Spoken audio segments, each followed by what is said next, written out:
आज आपण आता लॉजिक या चॅप्टर मधला सगळ्यात महत्त्वाचा शेवटचा पॉईंट बघणार आहोत. हे जे काही आपण लॉजिक आतापर्यंत शिकलो तर याचा व्यवहारातला उपयोग, ॲप्लिकेशन्स ऑफ लॉजिक्स. तर इलेक्ट्रिक स्विच सर्किट जे आहेत हे बनवण्यासाठी किंवा ते बनवण्याच्या आधी त्याचं टेस्टिंग करण्यासाठी या लॉजिकचा वापर केला जातो. इलेक्ट्रिक सर्किट डायग्रॅम टेस्ट करण्यासाठी लॉजिकचा वापर आपण करतो. म्हणजे प्रत्यक्ष इलेक्ट्रिक सर्किट डेव्हलप करायच्या आधी कागदावरती ते टेस्ट केलं जातं की हे बरोबर होईल का नाही होणार. ओके, आता ही इलेक्ट्रिक सर्किट म्हणजे काय, स्विच सर्किट म्हणजे काय, ते कसं टेस्ट करायचं, त्याला कसं रिप्रेझेंटेशन करायचं, हे सगळं आपण या टॉपिकच्या अंडर कव्हर करणार आहोत.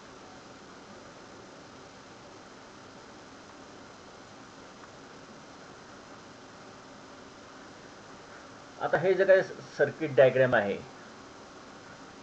ह्या सर्किट डायग्रॅममध्ये हे S1 S2 S3 दिसतात, त्याला म्हणतात switches.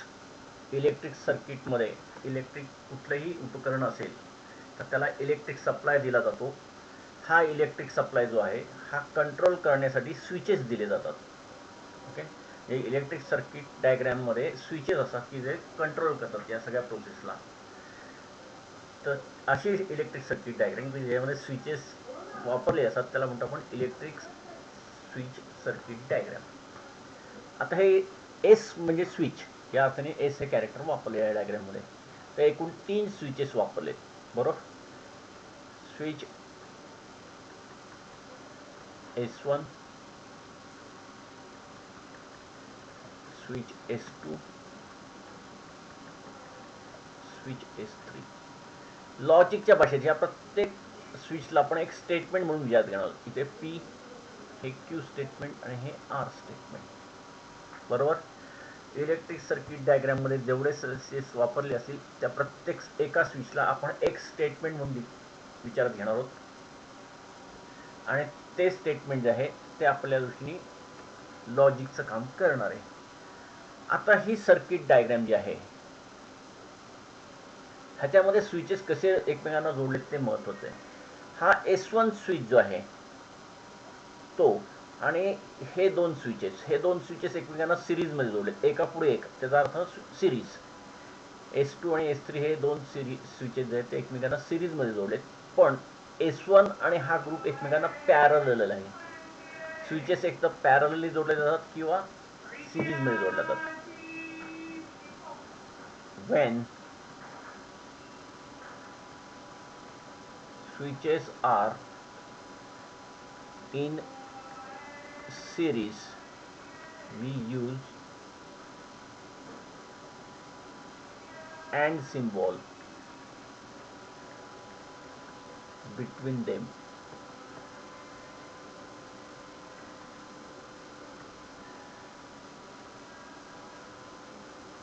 Second, when switches are parallel then we use or symbol between them. हे दोनच आहेत, अँड किंवा ऑर. इथे सिंगल इम्प्लिकेशन डबल इम्प्लिकेशनचं काहीही काम नाही.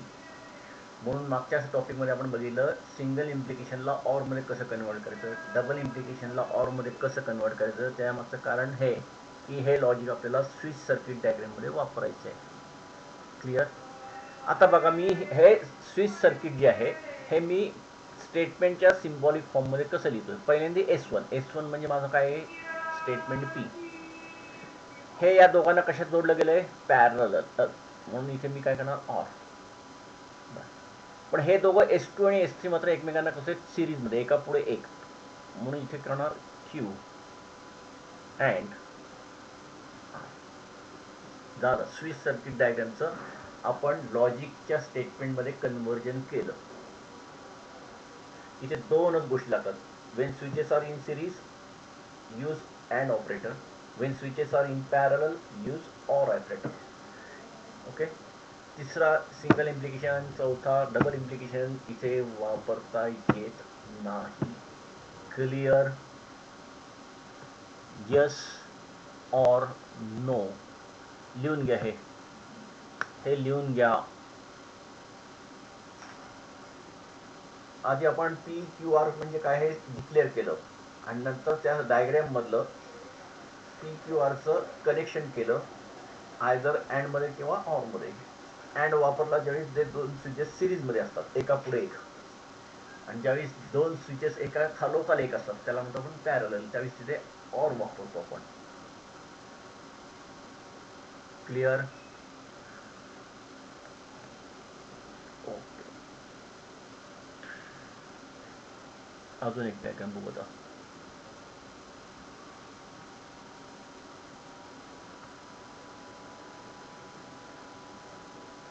ही डायग्राम बघू आपण आता. Diagram number 3.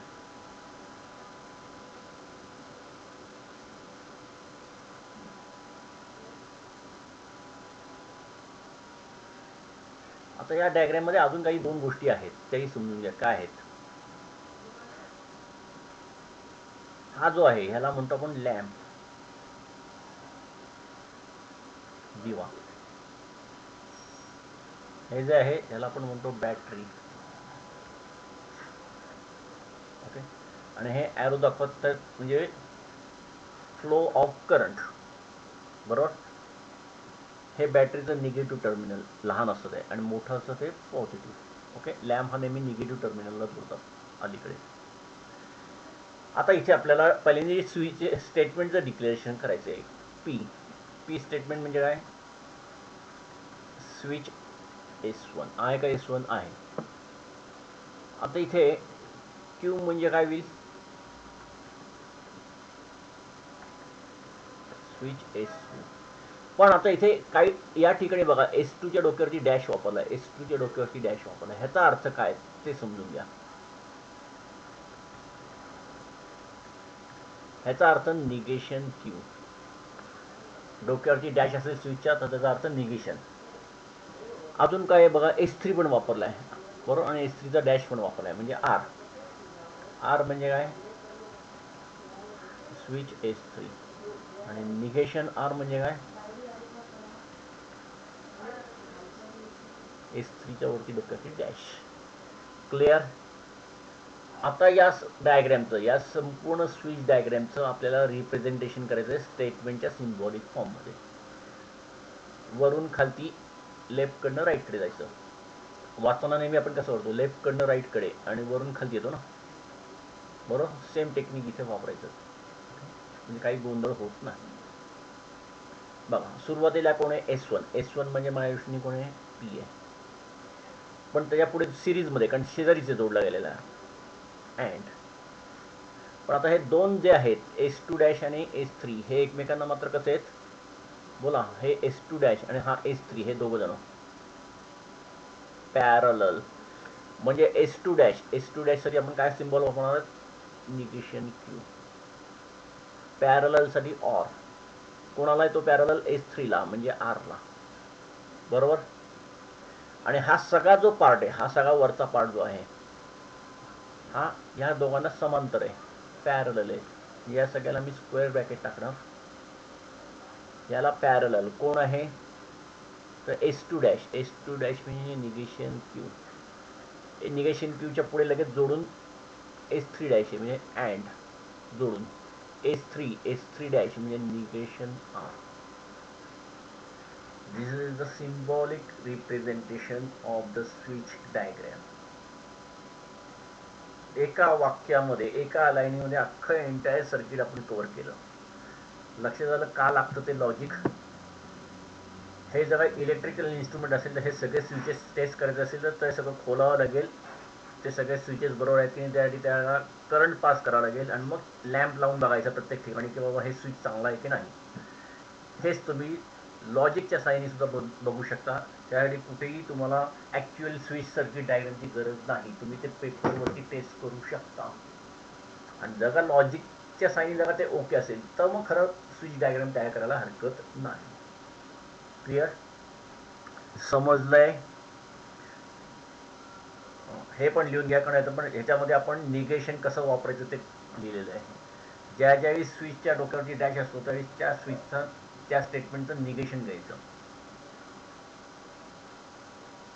सगळ्यात सोपा पण प्रॅक्टिकली लागणारा टॉपिक, सगळ्यात सोपा पण प्रॅक्टिकली लागणारा टॉपिक आहे.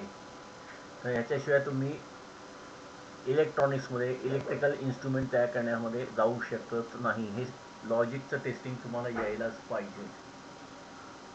कुठलेही इलेक्ट्रिक सर्किट डायग्रॅम ज्यावेळेस तुम्ही एखाद्या इलेक्ट्रिक वस्तूमध्ये वापरायचं ठरवतात त्याचा आधी पहिल्यांदी लॉजिक डिपार्टमेंटकडनं त्याला ओकेचं सर्टिफिकेशन लागतं. ते ओकेचं सर्टिफिकेशन झाल्यानंतर मग ॲक्च्युली त्याचं इलेक्ट्रिक सर्किट सॅम्पल तयार केलं जातं. त्यामध्ये इलेक्ट्रिक करंट पास केला जातो, चेक केला जातो बरोबर आहे का नाही, काही फॉल्ट नाही ना. त्या इलेक्ट्रिक डिपार्टमेंटने ओके सिग्नल दिला की मग ॲक्च्युली मशीनच्या सहाय्याने हे सर्किट डायग्रॅम मोठ्या स्वरूपात तयार होतात, इलेक्ट्रिक पार्ट्स. ओके, आणि मग हे इलेक्ट्रिक पार्ट्स तयार झाल्यानंतर वेगवेगळ्या ठिकाणी वापरले जातात. डायरेक्ट तयार करायचं आणि वापरायचं असं नाही. सपोज टी व्हीमध्ये लागणारं एखादं सर्किट असेल आणि त्याचं का फॉल्टी निघालं, त्यामध्ये काही खराबी असेल तर तो पार्ट वापरला तर तो अख्खा टी व्ही बाद होऊ शकतो, कॉम्प्युटर बाद होऊ शकतो, कुठलंही इलेक्ट्रिक गॅजेट उपकरण आहे ते बाद होऊ शकतो. म्हणून आधी लॉजिकली टेस्ट करायचं पेपरवरती, नंतर मग ॲक्च्युअली प्रोडक्शन करायचं 2-3 सॅम्पलचं, त्याच्यावरती इलेक्ट्रिक करंट पास करून चेक करायचं बरोबर काम करते की नाही. तिथनं ओके झालं की मग ते प्रोडक्शन डिपार्टमेंटकडनं मोठ्या स्वरूपात तयार होतं. ओके, आणि ह्याला हे सगळं चेकिंग करतात, त्याला म्हणतात क्वालिटी. शब्द गेला का बघा, क्वालिटी कंट्रोल डिपार्टमेंट. हे सगळं काम कोण बघत असतं? Quality control department. त्यामधलं मॅथमॅटिक्स डिपार्टमेंट वेगळं, स्टॅटिस्टिक्स डिपार्टमेंट वेगळं, ॲक्च्युली प्रॉडक्टचं टेस्टिंग करणारे वेगळे. ओके, टेक्निकल टेस्टिंग म्हणतात त्याला. ओके, हे वेगळ्या प्रकारचं टेस्टिंग झाल्यानंतर ते प्रॉडक्ट तयार होतं आणि नंतर मग ते मार्केटमध्ये विकायला पाठवलं जातं किंवा कुठे जिथे वापरायचं तिथे ते वापरलं जातं. डायरेक्ट मनात आलं म्हणून तयार केलं आणि वापरलं असं होऊ शकत नाही. क्लिअर? समजलंय? यस किंवा नो? हां, तुमच्या आपल्या घरामध्ये सुद्धा स्वयंपाकाचं सगळं कंट्रोलिंग कोण करत असतं? घरातले आई किंवा मोठी जो व्यक्ती असते ते. Quality control. किराणा माल आणल्यानंतर तो तपासून घेण्याचं काम पण तेच डिपार्टमेंट बघत असतं, बरोबर. एखादा माल खराब असेल तर लगेच किराणा मालवाल्याला सांगून तो बदलून घेतला जातो. ओके, त्यानंतर त्या सामानापासून आलेल्या मटेरियलपासून नवीन नवीन पदार्थ तयार करण्याचं रेसिपीचं काम पण तेच डिपार्टमेंट करतं. ते रेसिपी बरोबर आहे की नाही ह्याचं टेस्टिंगसुद्धा तेच करत असतात. हे टेस्टिंग झाल्यानंतर मग पाहुण्यांना ते वाढलं जातं. आता एखाद्या पदार्थामध्ये मीठ जास्त आहे आणि न टेस्ट करत असंच पाठवलं तर पाहुणे म्हणतील काय स्वयंपाक कसा केला आहे. म्हणजे हे क्वालिटी कंट्रोल घरात सुद्धा वापरलं जातं. तुमचे पेरेंट्स तुमच्यावरती कंट्रोल करत असतात, तुमच्यावरती ऑब्झर्व करत असतात, म्हणजे इनडायरेक्टली तुमच्यावरती ते क्वालिटी कंट्रोल चेक करत असतात की तुम्ही अभ्यास करताय ना, तुम्ही वेळच्या वेळी जेवण करताय ना, वेळच्या वेळी झोपताय ना, मोबाईलचा वापर गैरवापर करत नाहीत ना, हे सगळं ते चेक करत असतात. आणि चेक करणं हे त्यांची ड्युटी आहे, तो त्यांचा अधिकार आहे आणि त्यांची ते कर्तव्य पण आहे त्यांचं. पण तुम्हाला राग येतो आणि जरा क्वालिटी कंट्रोलने जरा चेक करायचं बंद केलं तर त्या कंपनीला कुलूप लागायला काही महिने पण लागत नाहीत. काही दिवसात ती कंपनी बंद पडू शकते. मार्केटमध्ये गेलेला माल परत रिजेक्ट झाला तर कित्येक करोड रुपयाचा लॉस होतो. मध्ये मारुती कारच्या बाबतीत असं घडलं, त्यांचा एसीचा जो फॅन होता हा व्यवस्थित काम करत नव्हता. जेवढ्या कार्स त्यांनी मार्केटमध्ये विकण्यासाठी पाठवल्या त्या लोकांनी विकत घेतल्या त्या त्यांनी परत शोरूममध्ये बोलवून घेतल्या आणि ते फॅन बदलले. जर का तसं नसतं झालं, ॲक्सिडेंट झाला असता तर मोठ्या स्वरूपात कंपनीला फटका बसला असता. तर ही डिपार्टमेंट जी असतात क्वालिटी कंट्रोल, ह्यांना डोळ्यात तेल घालून काम करावं लागतं तर काहीतरी कंपनीचं नाव व्यवस्थित होतं आणि प्रोग्रेस होतो. सेम वे घरच्यांना तुमच्याकडे डोळ्यात तेल घालून क्वालिटी कंट्रोल चेक करावं लागते, अदरवाईज तुम्हाला वाया जायला वेळ लागत नाही. ओके, पण तुम्हाला ते पटत नाही, तुम्हाला आवडत नाही की घरच्यांनी सतत बोललेलं बघितलेलं. तर क्वालिटी कंट्रोल नावाचा काहीतरी प्रकार असतो. चल आपण आता पुढच्या समकडे होऊया. आता मला या स्विच डायग्रामचा सिम्बॉलिक फॉर्म तयार करायचा आहे. आता ह्याचं तुम्ही सांगणार आहात, मी फक्त जस्ट लिहित जाणार आहे.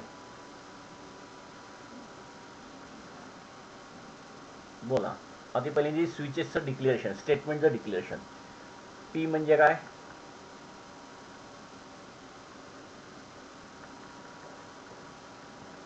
क्यू. ओके. डॅश आहे का कोणाला? S1 ला डॅश आहे, सांगा. हां, S1 म्हणजे काय? S1 dash. एक मिनिट. हां, स्विच S1 डॅश म्हणजे निगेशन P. अजून कोणाला डॅश आहे का सर? नाही. चला, अजून एक स्विच आहे. ओके. स्विच S3 म्हणजे काय असणार आहे आपला R. क्लिअर. डिक्लेरेशन ऑफ झालं स्टेटमेंट्स. आता हे व्यवस्थित सिम्बॉलिक फॉर्ममध्ये लिहायचं आहे. लेफ्टकडनं राईटकडे, वरून खालती. पहिला S1 आहे म्हणजे कोण आहे? P. तो या S2 ला कसा जोडला गेला आहे?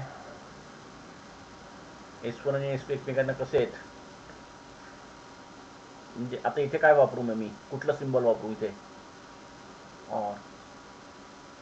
हा एक ग्रुप, पण ह्या ग्रुपला हा सिरीजमध्ये S2. सिरीजमध्ये म्हणजे अँड. S2 म्हणजे Q. आणि हा जो आहे तो ह्याला सिरीजमध्ये म्हणजे अँड. पण इथे दोघं जण आहेत म्हणून ह्यांचा ग्रुप होणार. त्यातला S3 म्हणजे R. हे दोघं एकमेकांना पॅरलल आहेत म्हणजे ऑर.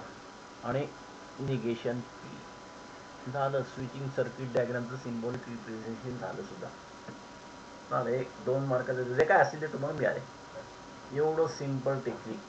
पहिल्यांदा declaration of statements this one, आणि नंतर जस्ट सिम्बॉलिक फॉर्ममध्ये त्याचं रिप्रेझेंटेशन सर्किट डायग्रामचं. त्यामध्ये दोनच गोष्टी पाळायच्या.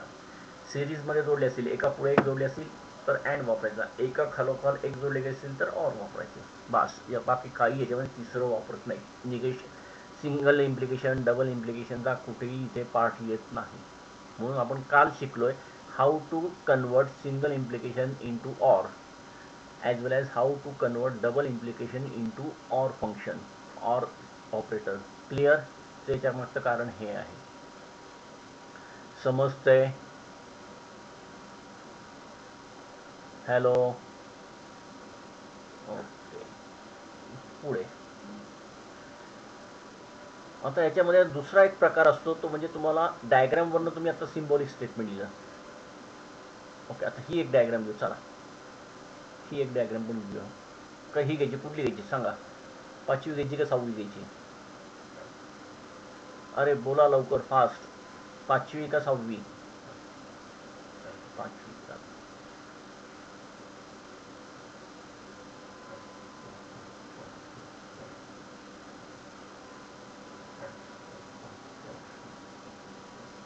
बोला. आता मला स्टेटमेंट डिक्लेअर करायचं पहिले. पी स्टेटमेंट सांगा.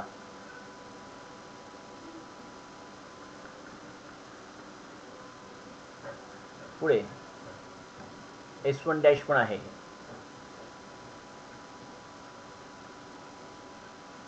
Negation P. पुढे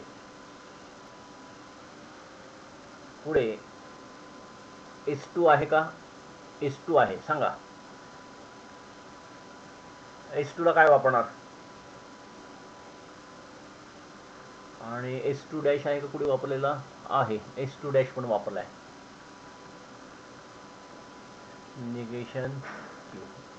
ओके. डिक्लेरेशन ऑफ स्विचेस झालं, स्टेटमेंट झालं. आता पुढे symbolic representation of this switches. पहिला वरून खालती, वरून लेफ्ट कडे राईट कडे, वरून खालती. ओके. पहिला कोण आहे? S1 आहे. S1 म्हणजे काय? बोलत राहा. त्याला खालती हे पॅरल मध्ये, पॅरल म्हणजे ऑर ब्रॅकेट. आता इथे दोघं जण आहेत, दोघं एकमेकांना कसे आहेत? S1 डॅश आणि S2 डॅश हे एकमेकांना कसे आहेत? सिरीजमध्ये म्हणजे negation P and negation Q. त्यांच्या खालती हे पॅरलल आहेत ऑर. S1 अँड S2 दोघं सिरीजमध्ये आहेत, म्हणजे इथे this is the symbolic representation of given circuit diagram in statement form. Simple आहे ना एकदम. पूर्ण हा टॉपिक सिंपल आहे. लॉजिक हा चॅप्टरच एवढा सिंपल आहे की ते 6 मार्क काय असतील वेटेज त्याचं ते सगळे मार्क्स मिळतात. कंडिशन त्याचं कधी घरी जर का प्रॅक्टिस केली असेल तर. जर प्रॅक्टिस नसेल तर मार्क मिळणार नाही, हे नक्की आहे. आता उलटा प्रश्न, तुम्हाला स्टेटमेंटच्या स्वरूपातलं सिम्बॉलिक फॉर्म दिलेला असेल, तुम्हाला सर्किटमध्ये कन्वर्ट करायचं आहे. ओके, क्वेश्चन उलटा होणार. आता आपण डायग्रामचं कन्वर्जन केलं स्टेटमेंट फॉर्ममध्ये. आता आपण बघणार आहोत स्टेटमेंट फॉर्मचं डायग्राममध्ये कन्वर्जन. बरोबर.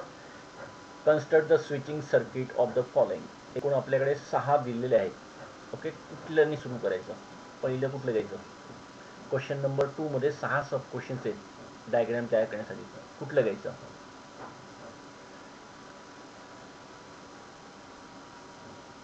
अरे बोला, कुठल्या क्वेश्चनचं डायग्राम काढायला घ्यायची.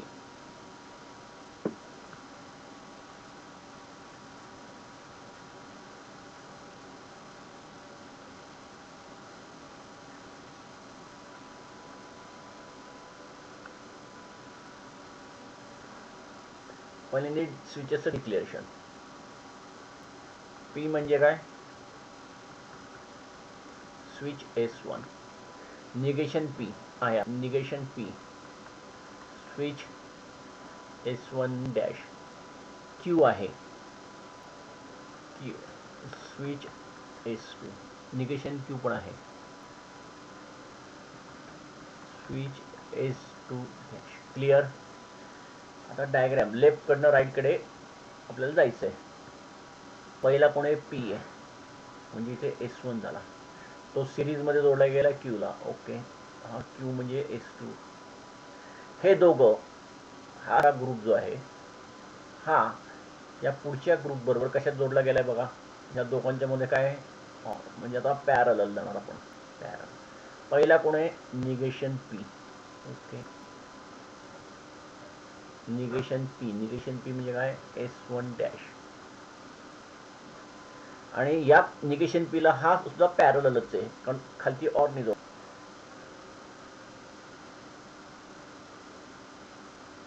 आणि हे पी आणि निगेशन क्यू मात्र एकमेकांना सिरीजमध्ये जोडले गेले, म्हणजे हा झाला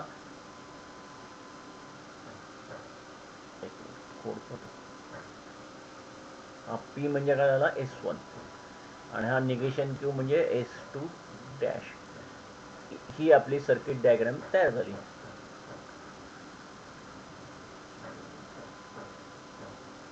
negative sign, positive sign, flow of electric current. That's all. संपला. पहिला ग्रुप पॅरलल होता S1 डॅशला, म्हणजे निगेशन पीला, आणि निगेशन पी ह्याला पॅरलल होता, म्हणजे तिघे एकमेकांना पॅरलल आहेत. क्लिअर. कारण इथे पण ऑर साइन वापरले या दोघांच्या मध्ये, म्हणजे तिन्ही पार्ट्स एकमेकांना पॅरललच आहेत. समजतंय. दिलेल्या स्टेटमेंट फॉर्मचं तुम्हाला स्विच डायग्राम करण्यासाठी 2 मार्काला 3 मार्काला क्वेश्चन येतो. ओके, हे दोन्ही प्रकारे गाडी चालवता यायला पाहिजे. स्विच सर्किट दिलं असेल तर स्टेटमेंटमध्ये कन्वर्ट करता यायला पाहिजे. स्टेटमेंट फॉर्ममध्ये दिलं असेल तर त्याला स्विच सर्किटमध्ये लिहिता यायला पाहिजे.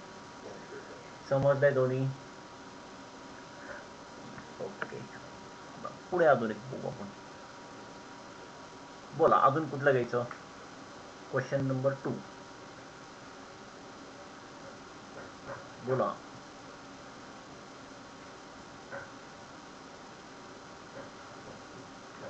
थर्ड. ओके, थर्ड दिया.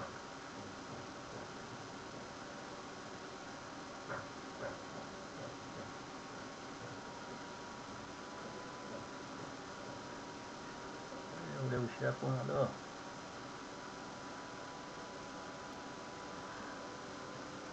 किती स्विचेस वापरले बघा.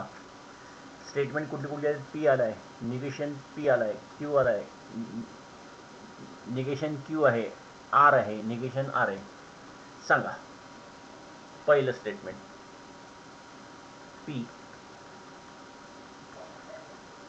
Switch S1, negation P,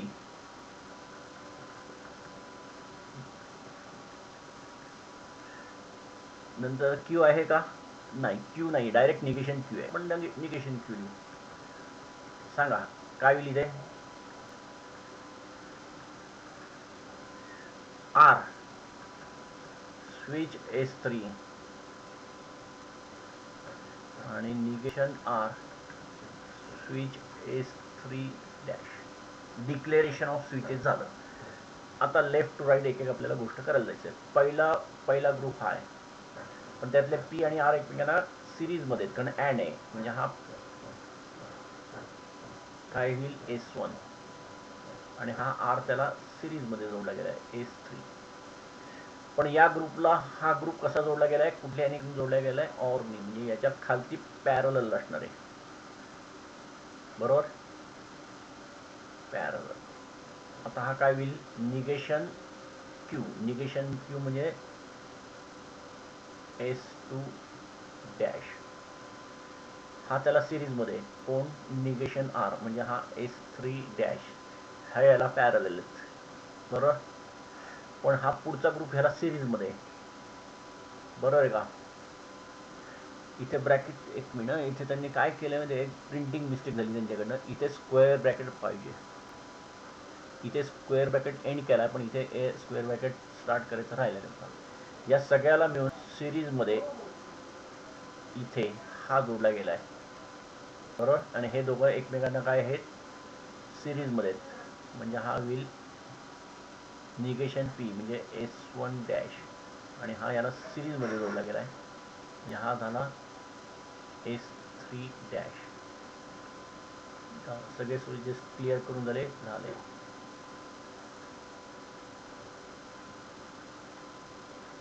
minus plus arrow.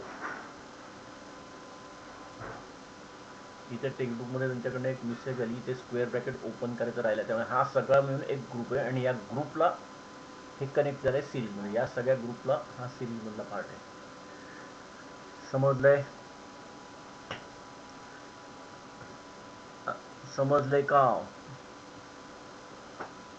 Okay. आता याच्यामध्ये अजून एक प्रकारचा क्वेश्चन असतो, तो म्हणजे हा तिसरा क्वेश्चन.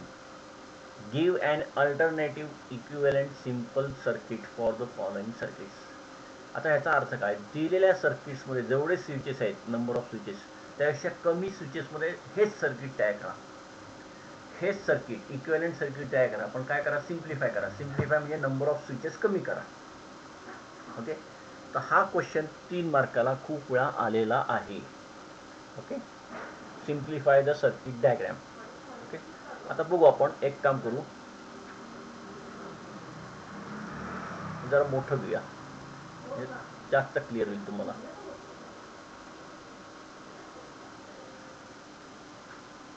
पहिल्यांदा स्विचेस डिक्लेअर करू आपण. कोण कोण आहेत? S1 आहे, S2 आहे, S3 आहे, S3 डॅश आहे, S2 डॅश आहे. S1 ला डॅश आहे का? नाही. ओके. म्हणजे पहिलं P स्टेटमेंट सांगा. P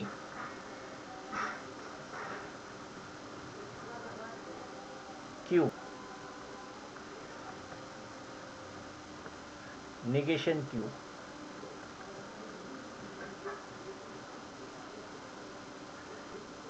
3 आहे का? 3 पण आहे. R स्विच S3 आणि निगेशन R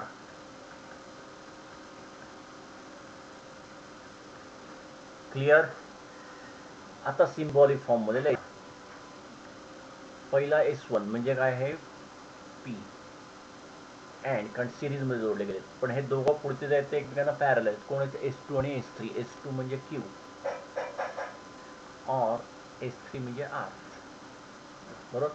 आणि हे सगळे जण आहेत, हे तिघ जण मिळून या खालच्या तिघांना parallel is parallel to this 3 group. आता हे 3 ग्रुपचं काय आहे? ह्यांचं S3 डॅश. S3 डॅश म्हणजे negation and negation Q and हा S1 आहे, म्हणजे इथे नुसता P आहे. लक्षात आले? अरे ओके, आता याला सिम्प्लिफाय करायचं. इथे तुम्हाला रूल वापरायचे.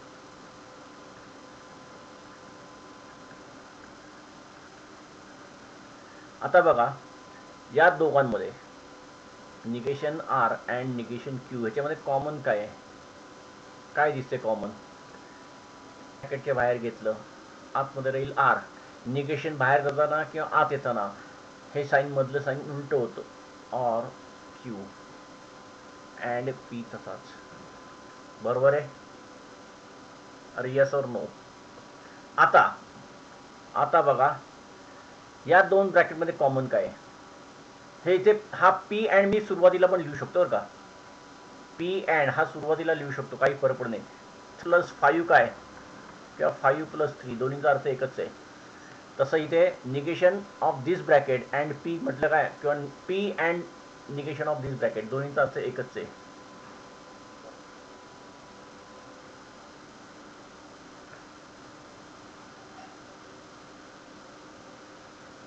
बोला आता, या स्क्वेअर ब्रॅकेटमध्ये कॉमन काय दिसते तुम्हाला? या नेहमी स्टेटमेंट आणि त्याचा ऑपरेटर हे कॉमन असतात. नुसतं ऑपरेटर नाही किंवा नुसतं स्टेटमेंट कॉमन होऊ शकत नाही. काय दोन्हीकडे सेम दिसते? पी अँड हे कॉमन आहे. इथे पी अँड आहे, इथे पण पी अँड आहे. ओके, आता राहिलं काय याच्यातलं? क्यू ऑर आर, हे ऑर साईन, इथलं निगेशन आणि हा क्यू ऑर आर. या दोघांमध्ये पण अदलाबदल केली तरी फरक पडते, कारण मध्ये ऑरची भिंत आहे.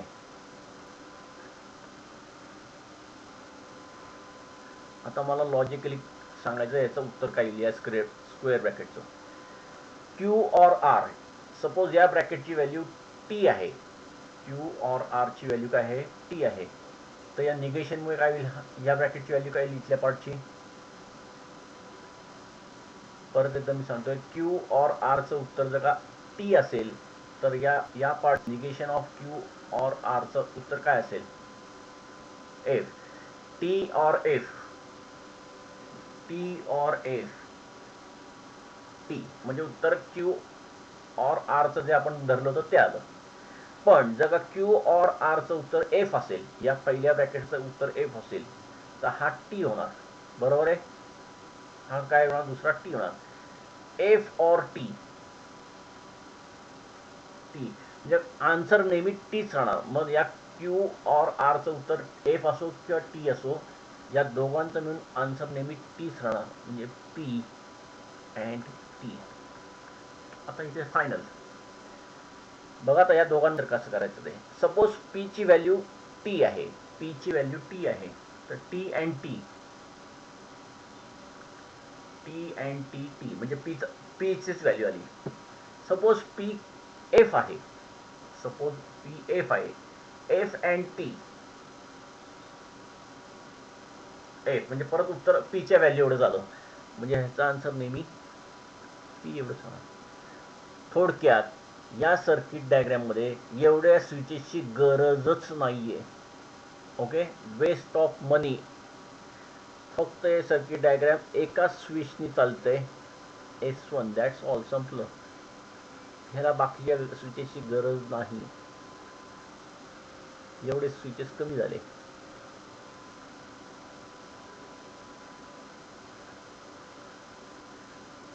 म्हणजे एवढे स्विचेसचं डायग्राम सर्किट तयार करायला जेवढा खर्च आला असा, त्यापेक्षा कित्येक पट कमी खर्चामध्ये तेच सर्किट डेव्हलप झालं एका स्विचमध्ये. आकार पण लहान झाला, म्हणजे ते हे इलेक्ट्रिक सर्किट ज्या वस्तूमध्ये बसवलं जाईल त्या वस्तूचा आकार सुद्धा ऑटोमॅटिकली लहान करता येईल.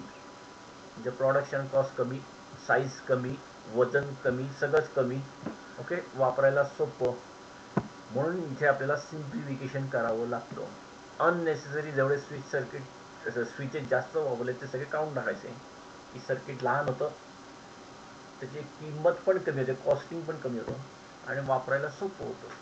म्हणून सिम्प्लिफाय द सर्किट डायग्राम असा क्वेश्चन बोर्डामध्ये विचारला जातो. इथे सगळीकडे आपण लॉज वापरले, इथे आपण ट्रूथ टेबल वापरू शकत नाही. म्हणून तुम्हाला लॉस का शिकवले तर हे सिम्प्लिफाईड करता यायला पाहिजे. Simplification of circuit is always on the basis of laws. Truth table वापरता येत नाही. समजलंय?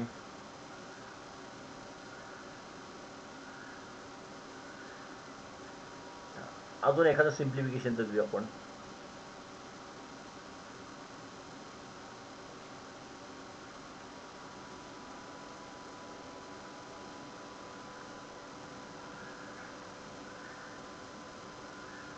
चला हे घेऊ आपण. दिसायला मोठं डायग्राम. आता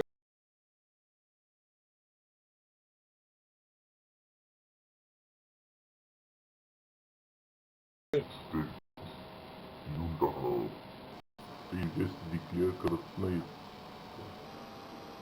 सांग आता ही डायग्राम आहे. आपल्याला स्टेटमेंटच्या सोबत याला लिहायचं आहे. पी पुढे पुढे हा झाला डिक्लेअर करून. पी पुढे काय करू? हॅलो. अरे आवाज जातोय पण ऐकू जात. मुलं बोलायला तयार नाहीत. अरे पुढे बोला काय करू?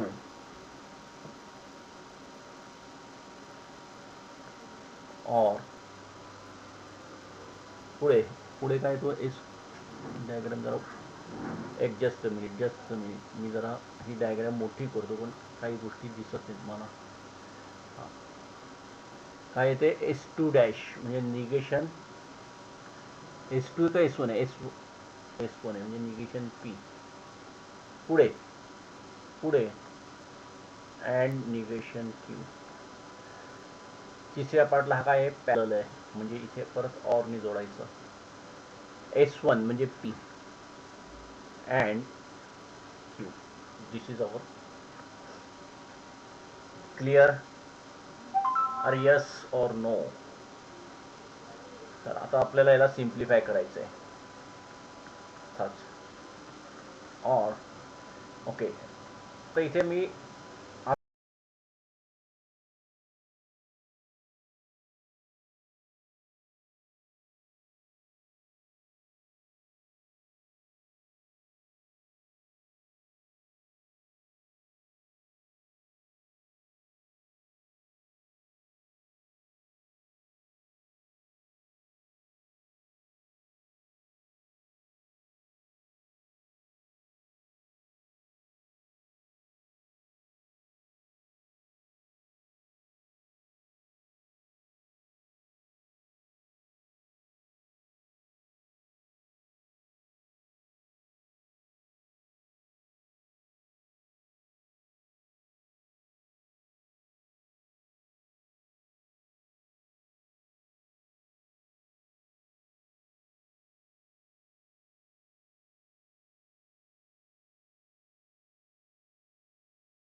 P ची व्हॅल्यू F आहे. दुसरी शक्यता P ची व्हॅल्यू F पण असू शकते. P ची व्हॅल्यू F आहे. F or P म्हणजे कायम उत्तर येतं P सांगा. And P or negation Q or P and Q. तसंच आता इथे बघा T and हा पहिले दोघं जण. T and हा ब्रॅकेट ब्रॅकेटची व्हॅल्यू टी असेल तर काय होईल, टी अँड टी. ब्रॅकेटची व्हॅल्यू टी असेल तर टी अँड टी, अरे टी अँड टी ट्रू, म्हणजे ब्रॅकेटचीच आन्सर मिळाला. सपोज ब्रॅकेटची व्हॅल्यू एफ आहे, टी अँड एफ म्हणजे परत ब्रॅकेटचंच आन्सर मिळालं. म्हणजे T and anything that thing only, P or negation Q or P and Q. Clear. आता या दोघांमध्ये कॉमन आहे का बघा बरं. इकडे क्यू आहे, इकडे निगेशन क्यू आहे, नाही. इकडे पी आहे पण पीच्या बरोबरचा ऑपरेटर नाही आपल्याला. ओके, म्हणजे आपल्याला ओपन करायचं आहे. आता हे ब्रॅकेट ओपन करून बघू आपण काय होतं. पी और